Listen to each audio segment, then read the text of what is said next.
Hello everyone. आज की इस वीडियो में हम एक्सरसाइज 3.3 का क्वेश्चन नंबर 2 का 1 नंबर बनाने के लिए सीखेंगे। इस क्वेश्चन में यहाँ पर दिया गया है कि if we add 1 to the numerator and subtract 1 from the denominator, अगर हम न्यूमरेटर में 1 को ऐड कर दे और डिनोमिनेटर में 1 को सब्ट्रैक्ट कर दे तो जो मेरा फ्रैक्शन बनकर आता है वो कितना आ जाता है 1। तो हम लेट कर लेते हैं कि जो फ्रैक्शन है वो x बाई वाई है, क्योंकि हमें फ्रैक्शन जो है वो फाइंड करनी है। तो फ्रैक्शन तो दिया नहीं है तो हम फ्रैक्शन को मान लेते हैं, लेट कर लेते हैं x बाई वाई।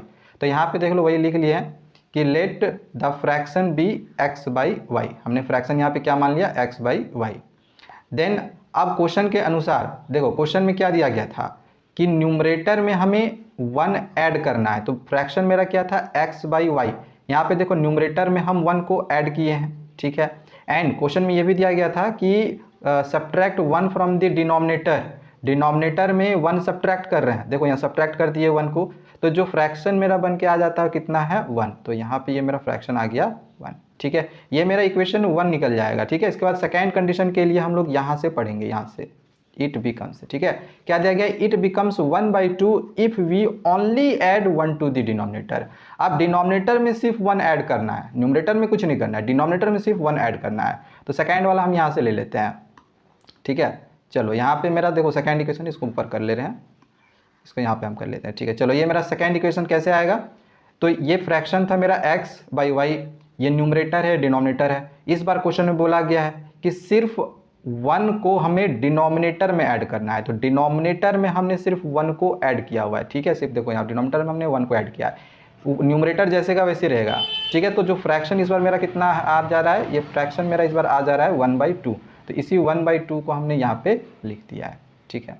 अब चलो हम इस साइड आते हैं, यहाँ पर पहले इसको थोड़ा सा सॉल्व करते हैं।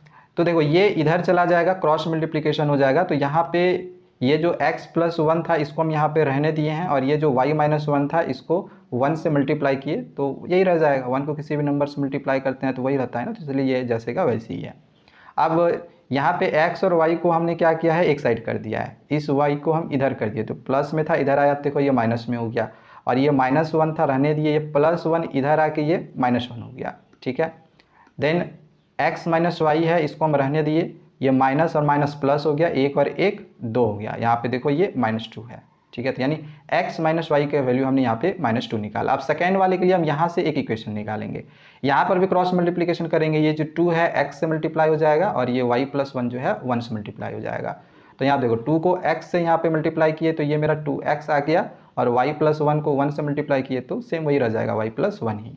अब y और x को हम एक साइड कर दिए, प्लस वाई इक्वल टू के इस साइड आया तो ये माइनस वाई हो गया, एंड इक्वल टू के इस साइड 1 था, ये जैसे का वैसे ही रहने दिए हैं, ठीक है। तो यहाँ पे मैं यहाँ पे एक बार दिखा दूँ, यहाँ से मेरे पास 2 इक्वेशन आया, एक ये इक्वेशन 1 और ये इक्वेशन 2। अब इन दोनों इक्वेशन को सॉल्व करके हमें x और y की वैल्यू फाइंड करनी है, जो कि हम नेक्स्ट पेज पे यहाँ पे फाइंड कर रहे हैं। देखो यहाँ तक हम अभी तक बना चुके हैं। ये यहाँ पे एक इक्वेशन हम लाए हुए थे, एक इक्वेशन हम ये वाला लाए हुए थे। अब हम इस इक्वेशन को यहाँ पे लिख दिए एंड इस इक्वेशन को यहाँ पे लिख दिए।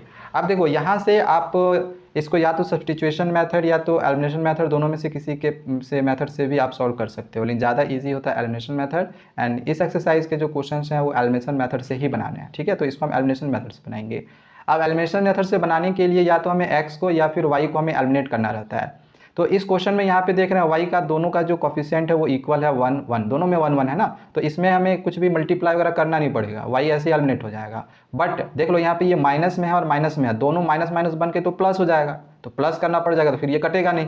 तो यहाँ पे हमें क्या करना होगा, साइन चेंज करना होगा। जब सेम साइन रहता है तो हम साइन चेंज करते हैं, जैसे माइनस माइनस में सेम साइन है तो इस माइनस साइन को चेंज कर देंगे और यहाँ पे क्या कर देंगे प्लस। इसके पहले इसको मान लेते हैं इक्वेशन 1, इसको हम इक्वेशन 1 मान लिए एंड इसको हम इक्वेशन 2 मान लिए, ठीक है। इसको इक्वेशन 2 मान लिए। अब इस माइनस को हम यहाँ पे कर दे रहे हैं प्लस। अब ये देखो एक जब हम साइन चेंज करते हैं ना तो सारे का साइन चेंज हो जाता है। तो जैसे ये +2x है ना, ये +2x है, इसके पहले कुछ साइन नहीं है, दैट मीन्स कि प्लस है। तो ये जो +2x है ये हो जाएगा माइनस में, और ये जो +1 है यहाँ पे कोई साइन नहीं यानी प्लस का साइन है, तो ये प्लस जो होता हो जाएगा माइनस में, ठीक है। सारा का साइन जो है चेंज कर दिया, माइनस था प्लस कर दिए, प्लस था माइनस कर दिए, प्लस था ये माइनस कर दिए, ठीक है। यहाँ तक समझ में आया। अब ये माइनस और प्लस माइनस हो जाएगा यानी ये y कट जाएगा, तो इन दोनों y को हम यहाँ पे काट दिए हैं, ठीक है। तो ये तो कट गया। अब यहाँ पे ये प्लस में है और ये माइनस में है, तो प्लस माइनस माइनस करेंगे, 2 में 1 घटाएंगे यानी 2x में x घटाएंगे तो x बचेगा। ये 2x बड़ा है ना, 2 बड़ा है ना, तो इसके पहले माइनस का साइन है तो माइनस का साइन लगा दिए। इस प्लस को हमें नहीं देखना है, ठीक है, हमें ये और ये देखना है, ठीक है। तो यहाँ पर इसी तरह से इस प्लस को हमें नहीं देखना, हमें ये और ये माइनस माइनस देखना, माइनस माइनस प्लस, 2 और 1 3, साइन लग जाएगा माइनस का, तो माइनस एक्स बराबर -3 हो गया। अब यहाँ से ये वाला जो x है ये इसका माइनस और इस 3 का माइनस, दोनों का माइनस माइनस कट जाएगा, तो इस तरह से यहाँ से x की वैल्यू निकल जाएगी 3। अब ये जो हमने x की वैल्यू फाइंड करी है, इस x की वैल्यू को हम इक्वेशन 1 में यहाँ पे पुट करेंगे इस x के जगह पे, ठीक है। तो लिखेंगे इस तरह से, putting this value of x in equation 1, हम इक्वेशन 1 में इस x की वैल्यू को पुट कर रहे हैं। तो चलो इधर पुट करते हैं, 1 मिनट, इसको हम नीचे कर ले रहे हैं, ठीक है। तो x माइनस वाई है, ये जो मेरा फर्स्ट इक्वेशन था x minus Y equal to -2, इसी को यहाँ पर लिखे हैं। अब ये जो x का वैल्यू 3 आया, इस x के जगह पे पुट कर रहे हैं, तो देखो x के जगह पे 3 लिख दिए, फिर आगे -y था यहाँ पे रहने दिए थे, ठीक है, ये -y रहने दिए, इक्वल टू -2 है रहने दिए, ठीक है, बस x के जगह पे 3 पुट किए हैं। अब ये जो 3 है इक्वल टू का इस साइड आ जाएगा, तो ये प्लस इधर आके माइनस में हो जाएगा, -y है इसको हम यहाँ पे रहने दिए, -2 है इसको यहाँ पे रहने दिए, +3 इधर आके ये देखो -3 हो गया, ठीक है। तो ये -y रहने दिए हैं, माइनस माइनस प्लस हो गया, 3 और 2 5, तो 5 लिख दिए, ये माइनस और माइनस यहाँ से कैंसिल हो जाएगा, ये माइनस माइनस कैंसिल हो गया, तो y का वैल्यू 5 निकल गया, ठीक है। तो x का वैल्यू हमने फाइंड कर लिया, y का वैल्यू हमने फाइंड कर लिया। हमने फ्रैक्शन जो है क्या माना था, हमने फ्रैक्शन माना था x बाई वाई, फ्रैक्शन हमने यही माना था ना। तो ऊपर में हम लोग 3 लिख देंगे x के जगह पे और y के जगह पे क्या लिख देंगे 5, तो यही मेरा आंसर निकल जाएगा। मतलब फ्रैक्शन बराबर हम लोग इस तरह से लिख सकते हैं, देयरफॉर फ्रैक्शन बराबर हम लोग लिख सकते हैं 3/5। तो बस ये आपका जो सॉल्यूशन है यहाँ पे ये कंप्लीट हो चुका है। आप चाहो तो इसका स्क्रीनशॉट करके यहाँ से आप रख सकते हो।